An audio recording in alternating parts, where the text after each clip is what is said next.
David, pourrais-tu venir à la fête et garder un œil sur Claire? J'ai des problèmes de travail, je serai en retard. Je ne veux pas la laisser seule avec tous ces charmeurs du bureau, demanda Brian au téléphone. David se sentit seul à ce moment-là. C'était une fête en l'honneur de Claire, une fille du bureau. Elle travaillait comme secrétaire dans un cabinet d'avocat local, l'un des rares. Il était donc prévu qu'il y aurait plusieurs filles célibataires. La fête se déroulait dans un grand appartement. La porte d'entrée était ouverte. David entra, laissa ses boissons dans la cuisine, qui était pleine d'hommes et de bière, et partit à la recherche de Claire. Il la vit parler à un type dans le coin du salon. Le gars haussa les épaules et s'éloigna. Lorsque David s'approcha de Claire, elle lui sourit. « Je suis contente que tu sois là. Brian est un peu en retard. Une camionnette en panne ou quelque chose comme ça. Je sais, il m'a demandé de te tenir compagnie, répondit David. Claire lui a touché la main. Merci pour ça. Ils essaient tous de me draguer. Tu peux m'apporter quelque chose à boire? Je ne veux pas aller à la cuisine. C'est comme entrer dans la fosse aux lions. David considéra la demande de Brian comme une démonstration de paranoïa, mais décida d'aider son ami, comme toujours. Ils étaient amis depuis l'âge de 4 ans, soit depuis presque 22 ans, et se soutenaient toujours mutuellement. Brian a aidé David à surmonter sa rupture lorsqu'il a vu sa petite amie de l'époque, Sharon, embrasser un garçon nommé Charlie. David, à son tour, a soutenu Brian lorsqu'il n'a pas été admis dans l'équipe de football à 13 ans, et l'entraîneur lui a dit de revenir l'année suivante lorsqu'il serait plus grand, en meilleure santé et plus rapide. Ensemble, ils ont commencé à courir et l'année suivante, Brian a été intégré à l'équipe. La course a permis à David de décrocher une place comme attaquant de rugby dans l'équipe de l'école. Au fil des années d'amitié, ils ont eu divers problèmes, principalement à cause de vitres cassées et d'arrivées en retard en cours. Le directeur fut particulièrement mécontent lorsqu'ils mirent le feu à la poubelle derrière le pavillon des sports, en fumant leur première cigarette, qu'ils jetèrent sans l'éteindre. Une pause de 2 semaines dans les cours et des devoirs supplémentaires sur la recherche contre le cancer du poumon permirent à David et Brian d'arrêter de fumer pour toujours. Les années passèrent et il était temps d'aller à l'université. Brian a étudié le commerce, tandis que David s'est concentré sur la comptabilité. Ils ont continué à faire du sport, en se moquant l'un de l'autre. David a appelé Brian « Ponzi » pour sa façon de courir avec le ballon et de tomber, en faisant semblant d'être blessé. Brian, de son côté, taquinait David en le traitant d'homme de Néandertal sauvage, à cause de son habitude de tacler les autres joueurs. Grâce à leurs entraînements réguliers, les amis étaient en pleine forme. Après avoir terminé leurs études, Brian a décroché un emploi d'assistant du directeur adjoint des transports, ce qui signifiait pratiquement faire des courses au bureau et faire occasionnellement office de chauffeur. David est devenu assistant comptable dans une société d'ingénierie locale, effectuant des tâches plutôt monotones avec des chiffres. La vie des jeunes hommes était remplie de nouvelles joies, de voitures, de bière et de filles. Il semblait que le plaisir ne finirait jamais. Au fil du temps, les compétences organisationnelles de Brian et sa capacité à trouver des moyens de développer l'entreprise ont été remarquées par l'entreprise. Après quelques années, il a été promu directeur adjoint des transports. David, de son côté, a découvert son talent pour trouver des erreurs dans les chiffres, qu'elles soient accidentelles ou qu'elles résultent de tentatives intentionnelles de dissimuler quelque chose. Bientôt, il devint chef comptable adjoint. Les amis continuèrent à se taquiner, s'appelant mutuellement vannes balancées et néandertaliens jouant avec des os. Un jour, Claire entra dans la vie de Brian, qui était un bon ami de David. C'était inévitable, les amis savaient depuis toujours qu'un jour ils rencontreraient la fille de leurs rêves et que tout changerait. David espérait secrètement qu'il serait le premier à trouver celle avec qui il passerait le reste de sa vie. Mais le destin en avait décidé autrement. Claire était attirée par Brian. Elle le rendait plus réaliste et moins téméraire. De plus, elle était très attirante, petite, avec de longs cheveux noirs raides et un sourire éclatant. David ne pouvait s'empêcher de remarquer qu'elle avait une silhouette parfaite, mais il n'a jamais fait le premier pas car, d'une part, il la voyait comme une amie et, d'autre part, il ne cherchait pas une relation sérieuse. Brian et Claire sortaient ensemble depuis un peu plus de 2 ans. Il y a 6 mois, elle a emménagé avec lui, mais des rumeurs circulaient selon lesquelles elle n'avait pas vendu son appartement mais l'avait loué. Maintenant, debout à cette fête au milieu des gens qui dansaient et bavardaient, David sentit que la soirée pourrait apporter des surprises. Il se dirigea vers la cuisine pour prendre un verre pour Claire, prêt à la défendre contre des admirateurs persistants et se demandant quand Brian allait enfin se montrer. De retour avec du rhum pour Claire, David, pour dissuader tout homme de l'approcher, resta à ses côtés et lui parla de diverses choses, notamment de leur relation avec Brian. « Alors, quand est-ce que vous vous mariez » demanda David de manière inattendue. Claire rougit. Brian y fait allusion, mais je n'arrête pas de lui dire que je ne suis pas encore prête, avoua-t-elle, comme si elle lui révélait un secret. Ne vous méprenez pas, je l'aime beaucoup. Il est gentil, attentionné, doux, drôle et très bon. David a senti qu'elle lui cachait quelque chose. Par le passé, il avait aussi eu quelques soupçons selon lesquels les choses n'allaient pas si bien entre Claire et Brian, mais David ne s'était jamais attardé sur cette pensée, pensant que c'était juste son imagination. « Alors, qu'est-ce qui te retient » insista-t-il, sentant la tension monter entre eux. Claire redevint soudain sérieuse et posa sa main sur son épaule. « Dave, dit-elle en le regardant droit dans les yeux. Je sais que tu sais garder des secrets. Brian est merveilleux, mais c'est comme s'il me manquait quelque chose. » David était déconcerté. Il avait toujours pensé que Brian et Claire étaient parfaits l'un pour l'autre. « Vous voyez, il... »« Oh mon Dieu, c'est tellement gênant, » murmura Claire. « Vous pouvez me faire confiance. Je vous aime tous les deux comme des membres de ma famille. » Claire leva les yeux vers le plafond. « Il n'est pas très bon au lit, » dit-elle à peine. David la regarda, choqué. Claire hocha la tête. « Pourrais-tu m'aider d'une manière ou d'une autre ?»« Les rumeurs disent que tu vas bien, » recula David. « Oh, non. Je suis son ami, je ne peux pas. »« Non, non, idiote, ce n'est pas ce que je voulais dire, » sourit Claire. « Parle-lui simplement, donne-lui des conseils. » David se sentit soulagé, mais la situation était toujours extrêmement gênante. Il ne savait pas quoi dire. « Je l'aime, mais j'ai besoin de plus, tu sais ?» Les yeux de Claire brillaient de larmes. « Je dois y réfléchir, » murmura David. Il envoya rapidement un message à Brian pour savoir quand il reviendrait. David revint et tendit un autre verre à Claire. Elle en a bu la moitié d'un coup. Claire a mentionné qu'elle avait reçu un message de Brian, qu'il serait de retour dans 15 minutes. « Combien de temps faut-il pour te remonter le moral ?»« Lentement et péniblement. Et puis tout se termine en 5 à 10 minutes, sans aucune tendresse durant le processus, » répondit tristement Claire. David sentit qu'elle voulait dire autre chose mais se retint. Il avait déjà trop d'informations en tête. Claire lui toucha légèrement la main. « Si tu pouvais l'amener à en parler avec toi, ce serait un début. Bon, je vais lui chercher une bière quand il arrivera, et tu vas retoucher ton maquillage. »« Je te promets que j'y réfléchirai, » répondit David. Il comprenait pourquoi elle ne pouvait pas en parler avec ses amis. Il lui dirait simplement de le laisser tomber et de trouver quelqu'un d'autre, mais elle aimait Brian. « Merci », Claire regarda David, posa sa main sur son épaule et l'embrassa sur la joue. « Tu es comme la grande sœur avec qui je peux discuter, mais que je n'ai jamais eue. »« Une grande sœur ? D'accord, un grand frère avec qui tu peux discuter, mais que tu n'as jamais eu. Très bien, frérot. » Claire sourit et alla se maquiller dans la salle de bain. David alla chercher 2 bouteilles de bière.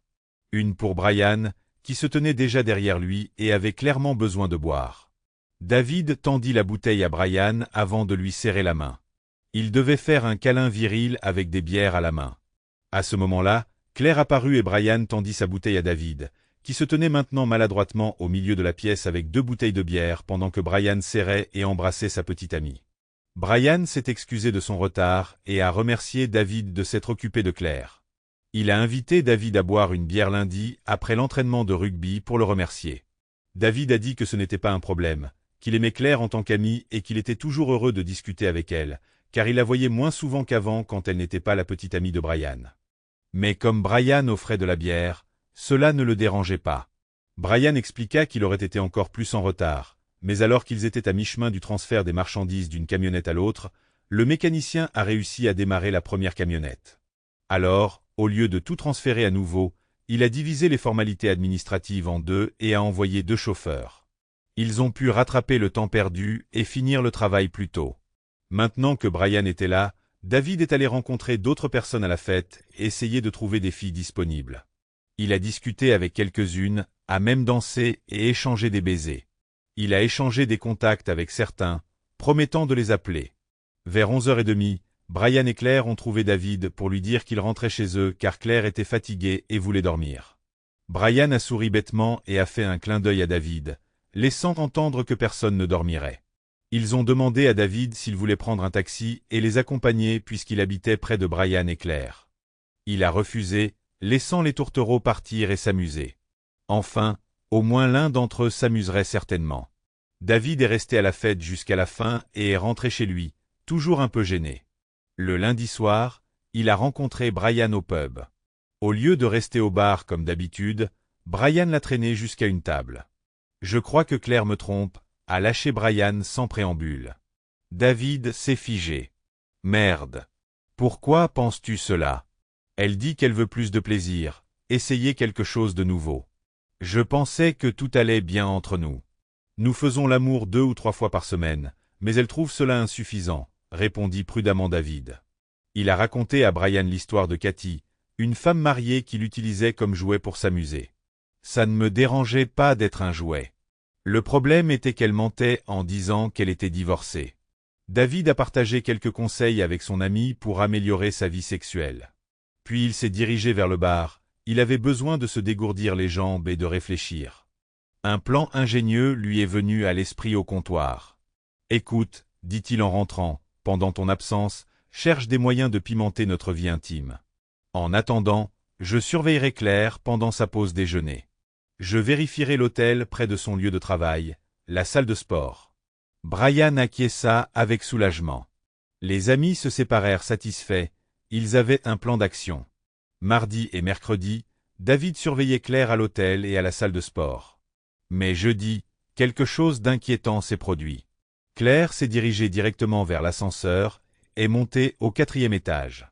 1 heure plus tard, elle est descendue avec un jeune homme. Il faisait semblant de ne pas se connaître, mais David trouvait cela suspect. Il fronça les sourcils, réfléchissant à la manière d'annoncer la mauvaise nouvelle à son ami. Le samedi soir, tous les trois se retrouvèrent au pub. Claire a gentiment réprimandé David pour ne pas avoir appelé ou envoyé de message à aucune des filles de son bureau, ce à quoi David a répondu qu'il n'en avait pas envie. Pendant que Brian était derrière le bar, en train de servir des boissons, Claire s'est penchée vers David et lui a dit « Je ne sais pas ce que tu lui as dit la semaine dernière, mais c'était définitivement mieux hier soir. Il y a encore beaucoup de travail à faire, mais il semble plus disposé à en parler. » Dimanche matin, David est allé voir Brian jouer au football. Claire était là, comme d'habitude. Il se tenait à côté d'elle, pas trop près. Elle n'était pas sa petite amie, mais c'était agréable d'être près d'elle. Sans trop insister, il lui demanda si les choses allaient mieux. Elle lui lança un regard en coin, sourit et dit « Il parle de toutes sortes de bêtises, merci. » Après le match, Brian a surpris David au bar pendant que Claire retouchait son maquillage. « Salut mon pote, merci pour le conseil. En cherchant sur Google comment améliorer ma vie, j'ai trouvé un tas de magazines féminins. Ce n'est pas ce à quoi je m'attendais. Bon sang, les femmes sont bizarres. On dirait qu'elles veulent parler. De toute façon, je n'ai rien à perdre. Si je veux l'épouser, je vais devoir essayer. Merci, mon pote. Tu devrais suivre ton propre conseil, répondit David avec son aimable amitié habituelle. Va-t'en, idiot. Le mardi et le mercredi suivant, David surveillait encore Claire, mais ne trouvait rien de suspect. Mais jeudi, il a vu quelque chose de similaire à ce qu'il avait vu la semaine dernière, un jeune homme sortant de l'ascenseur avec Claire et se dirigeant vers le comptoir d'enregistrement. David est entré dans l'ascenseur avec lui. Ils sont montés au 3e étage. Il sortit de l'ascenseur en même temps que lui, essaya d'avoir l'air confus. Ce n'était pas difficile. Il regarda dans quelle pièce l'homme entrait et trouva un coin tranquille, espérant que rien ne se passerait. Il avait tort. Environ 10 minutes plus tard, Claire sortit de l'ascenseur et se dirigea vers la même pièce. David se demanda ce qu'il devait faire maintenant. Ce qu'il avait vu pouvait facilement ruiner les relations des personnes qu'il aimait, mais il avait besoin de preuves solides. David descendit et attendit dans le hall. Il décida de lui donner une chance et de voir ce qu'elle dirait. Ils sortirent tous les deux de l'ascenseur ensemble, mais cette fois, avant qu'ils ne puissent se séparer, David se plaça devant eux. Le visage de Claire se décomposa. Oh, merde! Le type s'avança vers lui. Claire posa sa main sur son épaule et secoua la tête. Elle le regarda et dit « Richard, au revoir. Nous ne nous reverrons plus. » La tension montait à chaque seconde qui passait alors que les trois hommes se tenaient dans un silence gêné. David sentait son cœur battre dans sa poitrine, attendant une explication de Claire. Il espérait que ses pires craintes ne se confirmeraient pas, mais il était prêt à toute tournure des événements. Claire lui tendit la main et il remarqua des larmes dans ses yeux. David recula d'un pas, l'air perplexe. Elle le conduisit dans le coin du salon avec une niche. David la suivit. Les premiers mots de Claire le frappèrent au plus profond de lui-même. « Dave, c'est exactement ce que tu penses. Je m'abandonne entièrement à ta miséricorde. Je répondrai à toutes vos questions, en toute honnêteté et en toute transparence. Et si vous décidez finalement de raconter à Brian ce que vous avez vu et ce que je vais vous dire, ce sera entièrement et complètement de ma faute. Vous ne serez pas tenu responsable de quoi que ce soit. » Sur ces mots, elle prit le téléphone et appela le travail, disant qu'elle ne viendrait pas aujourd'hui. David était déconcerté. Il ne savait pas par où commencer, et Claire s'en rendit compte. Elle fit signe au serveur et commanda une pinte de Guinness et un verre de vin blanc. Elle avait l'air très déterminée. David ne l'avait jamais vue comme ça auparavant. Mais comment aurait-il pu le savoir? Il n'avait pas travaillé avec elle. Ils restèrent assis en silence, attendant que les boissons arrivent. La Guinness prend un certain temps à verser. Claire était assise patiemment et silencieusement, mais des larmes coulaient déjà sur ses joues, qu'elle essuyait de temps en temps avec un mouchoir. David but une gorgée de sa Guinness. Il semblait avoir bu une demi-pinte d'un coup. Claire fit signe au serveur d'apporter plus.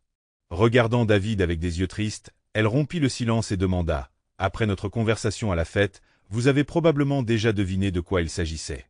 Voulez-vous que je vous raconte toute l'histoire ou allez-vous simplement poser des questions ?» La tête de David était pleine de suppositions, mais faisant semblant de ressentir la confiance qu'il n'avait pas en réalité, il dit « Racontez l'histoire et je poserai des questions au fur et à mesure. » Claire essuya à nouveau ses larmes. Comme je l'avais dit à cette soirée, j'avais besoin de plus que ce que Brian pouvait donner, et il ne voulait pas en parler. Je ne voyais pas d'issue. Richard comble simplement ce vide. Bon sang, ce n'est pas ce que je voulais dire, il satisfait ce besoin. Vous aurez peut-être du mal à le croire, comme c'est le cas pour beaucoup d'hommes, mais je sais faire la différence entre le plaisir et l'amour. Parfois, j'ai envie d'être tenu, aimé, puis de me réveiller dans les bras d'un homme qui m'aime. Et parfois, j'ai juste besoin d'un bon divertissement. Excusez-moi, cela peut être douloureux à entendre. Brian n'arrive toujours pas à m'en donner un deuxième. Samedi, il en était sacrément proche. Richard est en train de réaliser la deuxième partie. Je n'ai pas vu d'autre solution que de rester avec Brian et de me procurer la dose de divertissement dont j'ai besoin. Et avant que vous ne posiez la question, je ne travaille pas avec lui. Je l'ai rencontré lors d'une réunion d'avocats à l'autre bout de la ville. Il est marié et n'a aucune intention de quitter sa femme, et je ne suis qu'un passe-temps pour lui.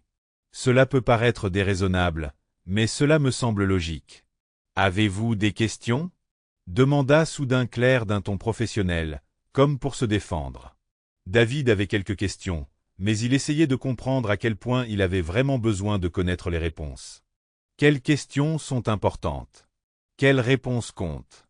Certaines questions ne sont pas pertinentes parce que je ne sais pas ce qui est important.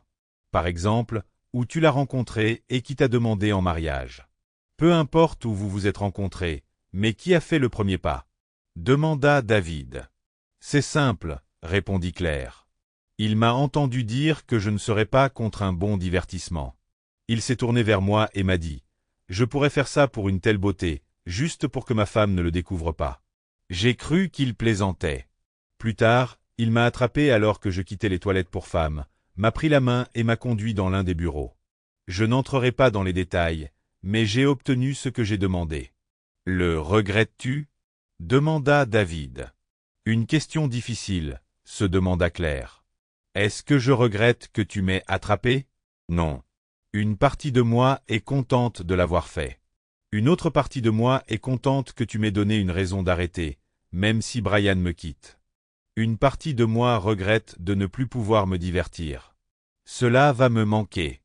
Est-ce que je regrette d'avoir dû tromper Brian? Oui, absolument.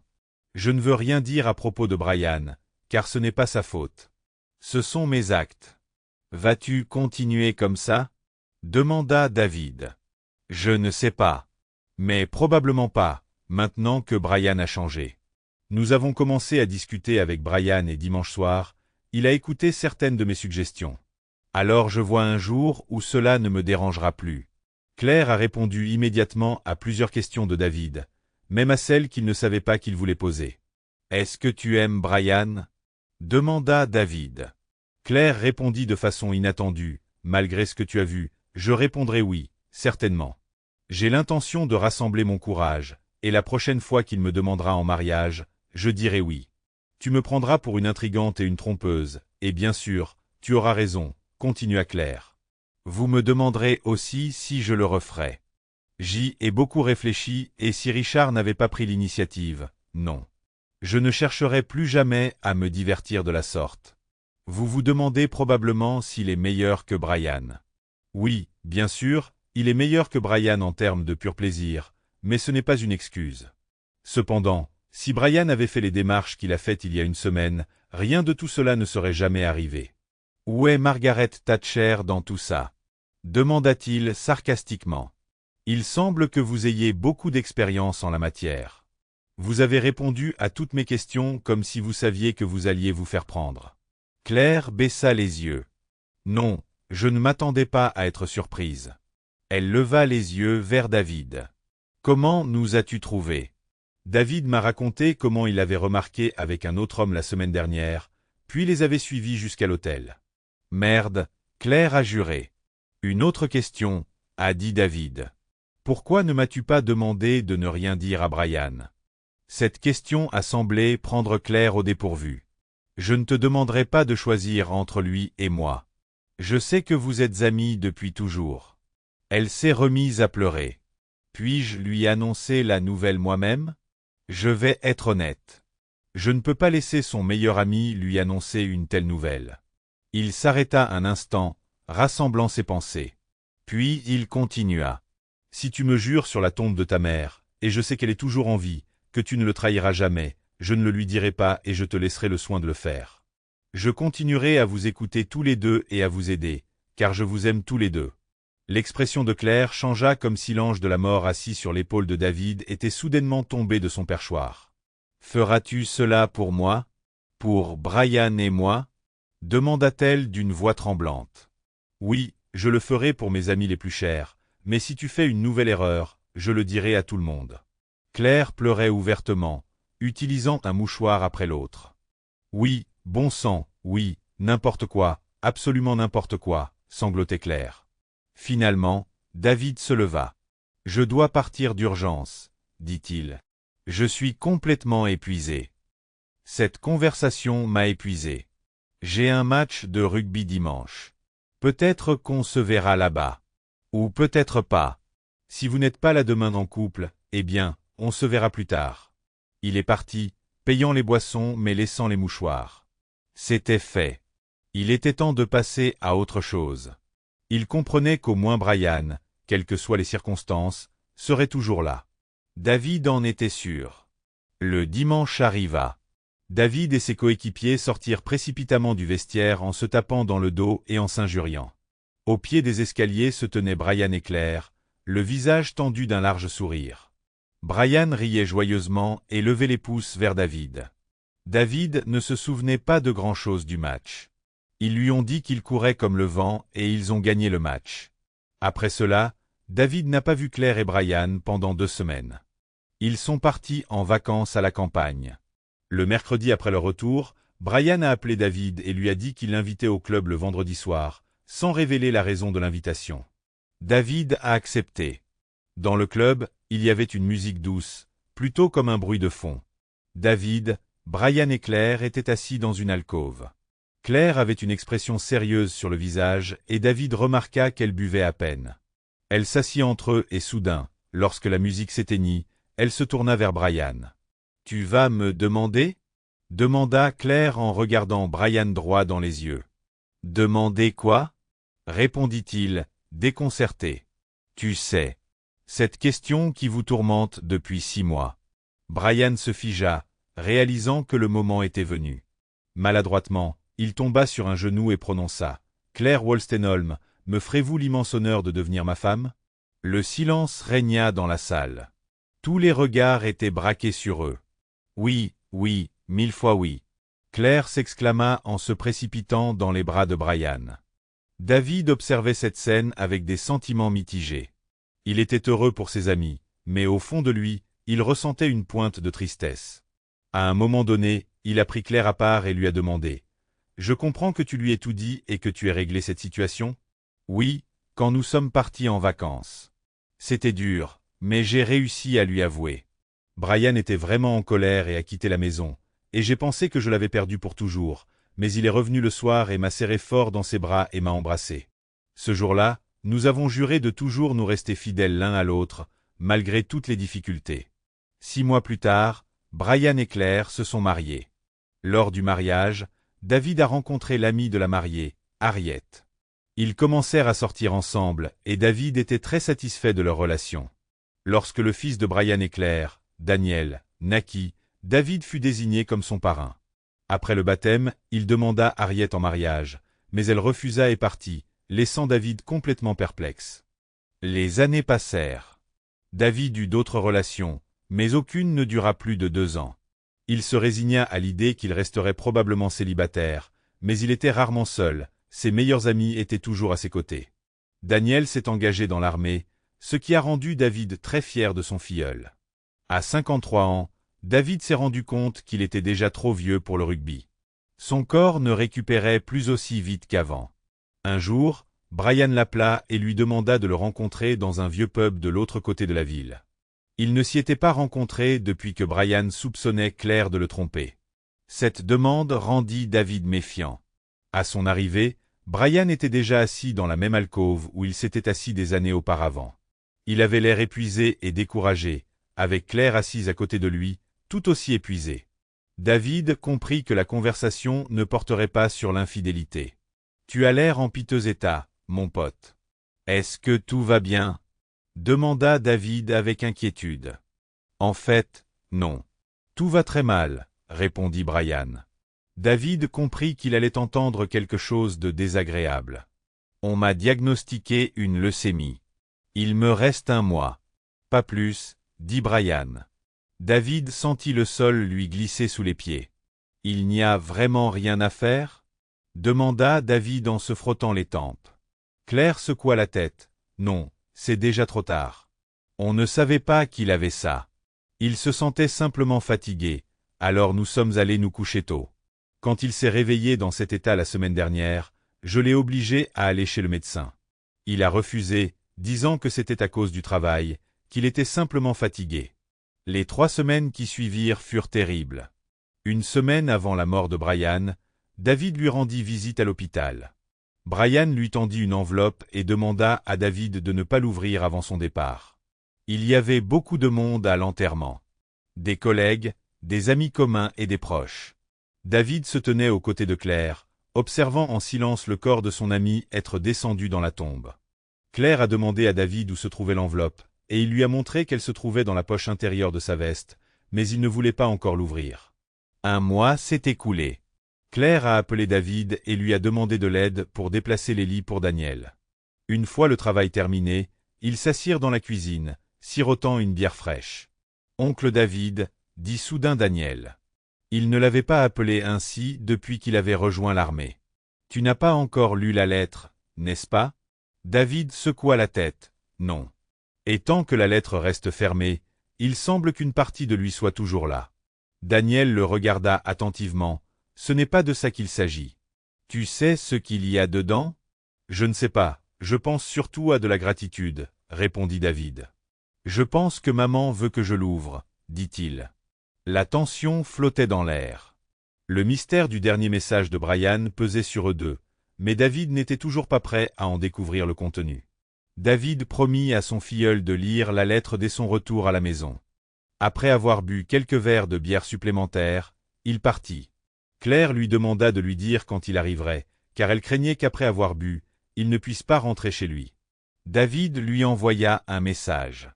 Une fois chez lui, il se servit un grand verre de gin tonic, avec beaucoup plus de gin que de tonic. Ce ne sera pas facile, pensa-t-il en ouvrant la lettre. Elle était manuscrite, avec quelques mots raturés. David commença à lire et les souvenirs lui revinrent en mémoire. La première cigarette qu'ils ont fumée en cachette derrière la poubelle. L'argent de poche qu'ils ont mis en commun pour payer les bris de verre dans la serre. La vieille épave de voiture dans laquelle ils sont restés coincés toute la nuit à Skeigne, tremblant de froid.